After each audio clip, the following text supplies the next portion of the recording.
அந்த பரிசோதனை செய்யப்பட்டதுல நீரில் மூழ்கி இறந்து கிடந்து வந்த இந்த உடல் ஃபிரௌனுடைய உடல் என்பதாக கண்டுபிடிச்சாங்க.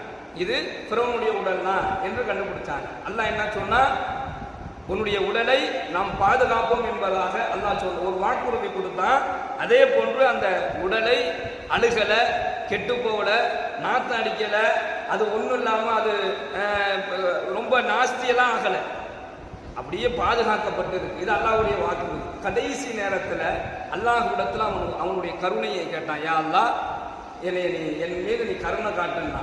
ஒரு ஃபிரௌனுக்கு அல்லாஹ் கருணையை காண்பித்த அல்லாஹ் நமக்கு காட்ட மாட்டானா? இதுதான் இந்த வரலாறு நமக்கு சொல்லக்கூடிய ஒரு பாடம். அப்ப கண்ணியமிக்க சகோதரர்களே, அல்லாஹ்வுடைய கருணை ஆக உயர்ந்தது. அல்லாஹ்வுடைய ரஹ்மத் இருக்குது, அது ஆக உயர்வானது.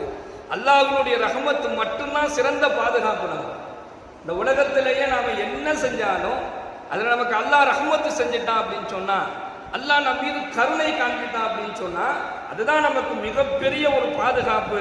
அந்த கருணையை, அந்த ரஹ்மத்தை ரப்பனா ஆத்தினா மின் லதுன்க ரஹ்மா என்கின்ற துஆவின் மூலமாக அல்லாஹ் நமக்கு சொல்லித்தரான். நீங்க என்கிட்ட கேளுங்க, எங்கள் இறைவா உன்னுடைய ரஹ்மத்தை எங்களுக்கு வழங்குவாயாக என்பதாக நீங்க கேளுங்க, அல்லாஹ் நிச்சயமாக வழங்குவான். அல்லாஹ் நம்முடைய வாழ்க்கையில, நம்முடைய வாழ்வாதாரம், பொருளாதாரம், குடும்பம், நாம சந்திக்கக்கூடிய இடம், போகக்கூடிய வரக்கூடிய எல்லா இடங்களிலும் அவனுடைய ரஹ்மத்தை கொண்டு அல்லாஹ் நம்மை பாதுகாப்பானாக. இரண்டாவது, வஹய்யிலனாமின் அம்ரினா ரஷதா. இந்த துஆவில் அல்லாஹ் சொல்லித்தரான், இறைவா எங்களுடைய பாதையை என்ன செய்ய நீ நேரான வழியில் அமைத்து தருவாயாக. அப்ப இந்த உலகத்துல நாம எதை செஞ்சாலும் அது நேர் வழியில இருக்கணும் அப்படிங்கிறத அல்லாஹ் விரும்புறான். இந்த துஆவின் மூலமாக அல்லாஹ் நம்மளை கேட்க சொல்றான். அதுல ரெண்டு விஷயம் தான்.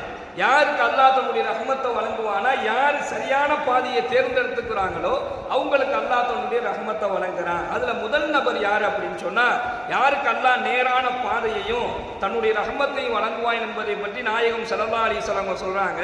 அஹப்புல் பிலாதி இலல்லாஹி மஸ்ஜிதுஹா. உங்களில் ஒருவர், உலகிலேயே அல்லாஹ்விற்கு மிகவும் பிரியமான ஒரு இடம் இருக்குது அப்படின்னு சொன்னா இலல்லாஹி மஸாஜிதுஹா, அது பள்ளிவாசல் என்பதாக நபிகள் நாயகம் ஸல்லல்லாஹு அலைஹி வஸல்லம் கூறினார்கள். அப்ப யார் பள்ளிவாசலை நோக்கி அதிகமாக வர்றார், பள்ளிவாசலோடு யார் தொடர்புல இருக்கிறார், யார் பள்ளிவாசலுக்கு காலை மாலை தொழுகைக்காக வேண்டி, திக்ரு செய்வதற்காக வேண்டி, அமல் செய்வதற்காக வேண்டி, அல்லது அல்லாஹ்வுடைய நெருக்கத்தை பெறுவதற்காக வேண்டி எவர் பள்ளிவாசலுக்கு அதிகமாக வருகின்றாரோ அவருக்கு அல்லாஹ் அவருடைய பாதையை நேரானதாக அமைத்தாராம். அவர் என்ன காரியத்தை முடிவு பண்ணியிருக்கிறாரோ அந்த காரியமும் நேரான வழியில் அல்லாஹ் அந்த காரியத்தை அமைத்து தருவான். அதுல எந்த விதமான குழப்பங்களோ, அதுல எந்த விதமான அல்லாஹ்விற்கு பிடிக்காத விஷயங்களோ நடந்துராத அளவுக்கு அவருடைய காரியங்கள் அல்லாஹ் நேரான முறையில் அமைச்சு